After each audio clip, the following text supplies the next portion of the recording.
This channel does not promote any violent, harmful, or illegal activities. All content provided by this channel is meant for an educational purpose only. ISF করার অপরাধে বাড়িতে আগুন, ভাঙচুরের অভিযোগ, উত্তেজনা বাদুড়িয়ার মহেশপুর এলাকায়। গতকাল গভীর রাতে আগুন লেগে যায় আইএসএফের অঞ্চল সভাপতি আব্দুল আজিজের বাড়িতে। পুড়ে ছাই হয়ে যায় বাড়ি। আইএসএফ নেতার অভিযোগ, এলাকায় আইএসএফের প্রতিপত্তি বাড়ায় তৃণমূলের দুষ্কৃতী বাহিনী এই কাজ করেছে। বাদুড়িয়া থানায় অভিযোগ দায়। অভিযোগ মানতে নারাজ বাদুড়িয়ার তৃণমূলের সভাপতি।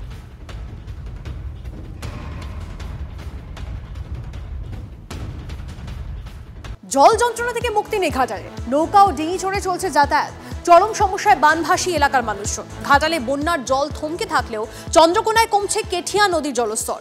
প্লাবিত ঘাটাল পুরসভার 12টি ওয়ার্ড সহ একাধিক গ্রাম পঞ্চায়েতের বিস্তীর্ণ এলাকা। জলে ডুবে রয়েছে রাস্তাঘাট থেকে শুরু করে একাধিক ঘরবাড়ি। পুজোর আগে দুশ্চিন্তা বাড়ছে বানভাসী এলাকার মানুষজনের।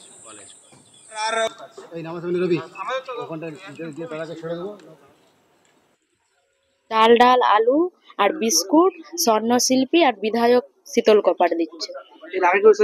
এর আগে কেউ আসেনি। 1-2 মাস একটানা জল ছিল, তারপর জল কিছুদিনের জন্য মরেছিল, আবার জল চলে এসছে। সুরাট বাঙালি স্বর্ণশিল্পীর তরফ থেকে ঘাটাল পৌরসভায় বন্যা এলাকায় সাহায্য দিতে আসছি। ঘাটাল প্রায় 1.5 মাস হবে প্লাবিত। এটাকে নিয়ে 5 থেকে 6 নম্বর বন্যা দেখা দিয়েছে। আমরা কিছু স্বর্ণশিল্পীদের আহ্বান জানিয়েছিলাম। সেই স্বর্ণশিল্পীর পক্ষ থেকে বাঙালি জুয়েলার্স যে স্বর্ণশিল্পীর ভাইরা রয়েছেন, দাদারা রয়েছেন, তারা আমাদের কথায় সাহায্যের হাত বাড়িয়ে দিয়েছে।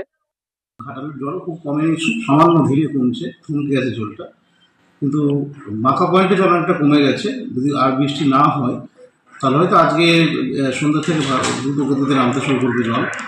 তো এখনও যেখানে যেখানে জল আছে ঘাটাল ব্লক এবং ঘাটাল মিউনিসিপ্যালিটি, তো সেখানে মানুষজন নৌকা করেই যাতায়াত করছেন অনেক জায়গাতে। গত 3 দিন ধরে ঝাড়খণ্ডে প্রবল বৃষ্টি। টানা বৃষ্টি হওয়ায় পাঞ্চেত ও মাইথন জলাধার থেকে জল ছাড়ার পরিমাণ বাড়ালো ডিভিসি। মাইথন ও পাঞ্চেত 2 জলাধার থেকে 55,000 কিউসেক হারে জল ছাড়ছে ডিভিসি। এর ফলে দক্ষিণবঙ্গের 5 জেলা দামোদর সংলগ্ন এলাকায় প্লাবনের আশঙ্কা। কমলা সতর্কতা জারি করেছে ডিভিসি।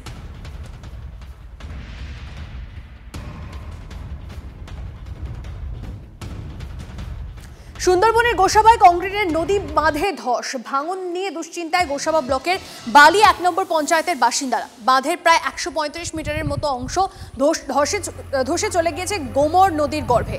সেচ দপ্তরের কর্মীরা বাঁধ মেরামতির কাজ শুরু করেছেন। জোয়ারের সময় নদীর নোনা জল ঢোকা আটকাতে পদক্ষেপ করা হয়েছে, তবে আশ্বস্ত হতে পারছেন না স্থানীয়রা। আতঙ্কে ঘুম উড়েছে নদী পাড়ের বাসিন্দাদের।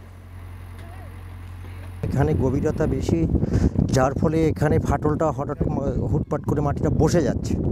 আমরা বারবার ইরিগেশন দপ্তরকে বারবার জানাইছি, ওপর মহলে আমরা সমস্ত জায়গায় আবেদন করেছি যে যদি এখানে শক্তপোক্ত করে কিছু ভাঙনে কিছু ব্যবস্থা যদি সরকারিভাবে নেওয়া যায়, তাহলে ভাঙনটা রোধ করতে পারলে আমরা বেঁচে যাব।